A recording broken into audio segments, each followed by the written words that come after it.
ప్రేక్షకులందరికీ నమస్కారం. మిథున రాశి వారికి 2025 సెప్టెంబర్ 26 మంగళవారం రోజున గోచార రీత్యా ఎటువంటి శుభ అశుభ ఫలితాలు కలగబోతున్నాయి, ఇంకా వీరు ఎలాంటి పరిహారాలు చేయాలి అనే విషయాన్ని తెలుసుకోబోయే ముందు మీరు ఏమైనా సమస్యలతో బాధపడుతుంటే వాటి పరిష్కారం కోసం మీరు మా గురువు గారి నెంబర్కి కాల్ చేసి మీ సమస్యలకి తగిన పరిష్కారం పొందండి. ఖచ్చితంగా మీ సమస్య పరిష్కారం అవుతుంది. ఆ పూర్తి వివరాల్లోకి వెళ్తే పంచమ స్థానంలో సంచరిస్తున్న చంద్రుని ప్రభావం వల్ల ఈ రోజు మిథున రాశి వారికి జీవిత విభాగాల్లో ఉడార ఉద్దాత్మిక ధోరణిని పెంపొందించుకోండి. మిథున రాశిలోని నేర్వు ఆపాదించడంలో కానీ నిరాశ చెందడంలో కానీ వైఖరి ఉంటే ఈరోజు విశేషమైన ఆలోచనలతో జీవన మార్గదారులు నాశనం కావడం లేదు. సంపూర్ణమైన జీవితాన్ని కొరకు గల ఆసక్తి కూడా నాశనం చేయదు.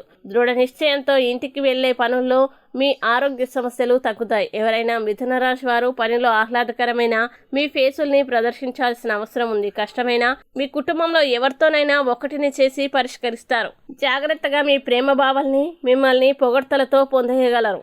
ఈ ఒత్తిళ్లను నిశ్చితంగా వ్యవహరించండి. ఆఫీస్లో మీ పని వాతావరణం ఈరోజు చాలా మేరకు మారుతుంది. మిథున రాశి వారి మిత్రుల సహాయాన్ని సమర్థవంతంగా ఉపయోగించుకుంటారు, కానీ మీ వారి కొరకే త్యాగం చేయాలి. ఇది ఒకరి యొక్క విశ్వాసానికి కారణమవుతుంది. మిథున రాశి వారికి వృత్తిక అనుకూల ప్రశ్నలు స్పష్టంగా తెలియనివి కావచ్చు, కానీ నిశ్చయంగా ప్రేమతో మీకు ఈరోజు తెలుసుకుంటారు. విండోస్ మరియు తలుపుల మీద వెదురు ఉంచడం ద్వారా మీ దృష్టి పరిష్కారాలను మెరుగుపరచండి. ఇక మిథున రాశి వారు ఈరోజు వచ్చే ఇబ్బందుల్ని అధిగమించడానికి నారాయణ స్తోత్రం పారాయణం చేస్తే ఈ రోజంతా శుభప్రదంగా ఉంటుంది.